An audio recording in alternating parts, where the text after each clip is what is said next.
Political analyst Sanet Solomon joins us now for more on this. Sanet, good to have you, and thank you very much for coming. I suppose if there was ever any question and any doubt, it has now been sealed that former President Jacob Zuma is the leader of the MK party.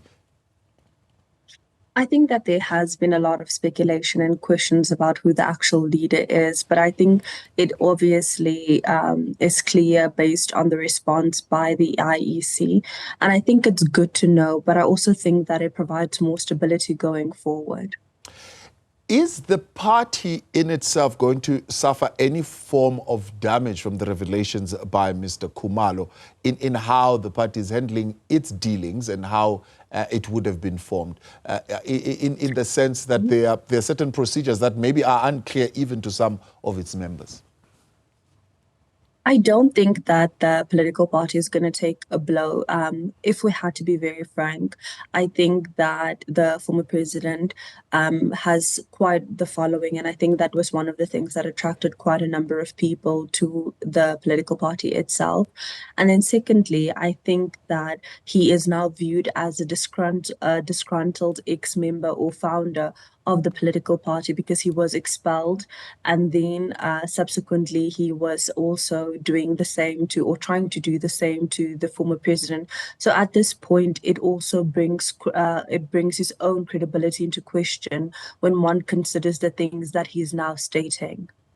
Personality-driven party coming from a broad church like the ANC, driven by structures and processes and branches and all sorts of constitutional matters that you would need to confine with. Is this a different altogether kettle of fish, as it were, if you were to look at how former President Jacob Zuma is planning to run this party? I don't think so. I think that the former president has always been a highly controversial figure. I mean, when he became the leader of the ANC, there was also quite a number of claims and allegations against him. But regardless of that, an excessive amount of South Africans still voted for the ANC, and then he became the president of the country for 9 years. And I think this is no different than that instance where, again, he finds himself under a cloud of controversy. But for some or other reason, his supporters still seem to resonate with him. I think a lot of people have mentioned that it's rather the devil you know, and I think that that's why they would like to be with him, given how decisive he is and so on. But I also don't think that it is the first time in South African politics that we've seen people support a political party primarily because they resonate with its leader. And I think that there's quite a number of additional examples, I would say less controversial, but still in existence, that are also contending for the upcoming elections. So you say the voter in South Africa is quite open. How open is it to politics of personality? I think a bit too open. I think that we would have liked people to just vote on the basis of rationality, like who would govern better, who would be able to render those services and so on. But I think at the end of the day, we can put rationality forward. But when you are standing in that box and you have to draw your X and you have to make a decision based on what you think or who you think would bring the country forward, I think that's when people decide to actually vote with their hearts as opposed to with their minds. And I think one of the reasons some of the political parties have been so successful is because they are able to resonate with people. They are able to create linkages between themselves and so on, and people see themselves as part of the political party. And I think that that's why some of the other political parties have struggled to campaign so hard, because people can't really relate to them. The IEC's handling of this matter, saying, well, it's an internal political party issue, and as far as we know, there's one person registered there, and that is former President Jacob Zuma. I suppose it would have been the correct way for the IEC to handle this.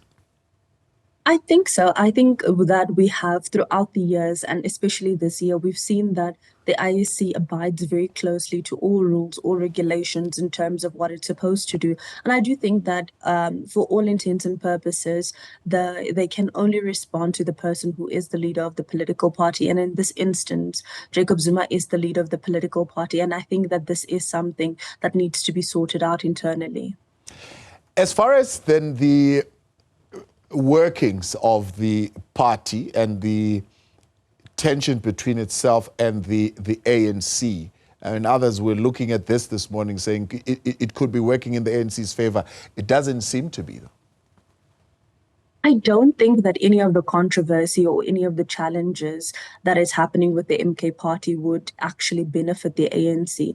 I think that the ANC is in, like, I don't want to say league of its own, but I would say that it is in a completely different part and a different trajectory where they have 30 years under their belt, where people can actually analyze and reflect on the 30 years. And I think while the former president was part of the ANC for quite a substantive amount of time, I also think that there's been quite a bit of time where he wasn't part of the African National Congress, and still we saw quite a number of governance challenges. We still saw allegations of corruption and other things. And what is interesting is that he is more rallying on the basis of ideals as opposed to saying that they're going to do X or they're going to do Y, which is something that the ANC is trying to do. So I don't think that they're going to benefit from this, but I do think that they will try to spin it in their favor. How do you see this tactic playing out? I mean, you see it staying for longer, where you have leaders who have the ability to understand the emotions without really feeling them. And they are able, though, to sell them to the voter, to say, we understand how you feel, but when you really look at how they live and the benefits that they enjoy, one fails to connect that with what their supporters are feeling. That is quite true. I unfortunately think that politics is one of those things where the most charismatic people tend to thrive. I don't think that if you had a personality bypass that you could be quite successful in terms of politics. I think it is one of those things where you have to have the gift of the gab. You have to be able to sway people. You have to persuade people. And sometimes you have to speak yourself in or out of certain situations. And I think that that's what we've seen in terms of the most successful politicians in terms of our country. I think those who tend to be more focused on output and so on don't necessarily have that connection with people. And I think as a result, they do negatively, or it does negatively impact on them. But I also would like to say that I think that 2024 is slightly different than any other year in terms of the South African context, given how contested these elections is, given that the state of the country and so on, we have high levels of poverty, inequality, we have quite a number of companies shedding jobs for a number of reasons. And I think that South Africans actually want a political party that will be able to make a difference. And I think that's where the different political parties need to focus on.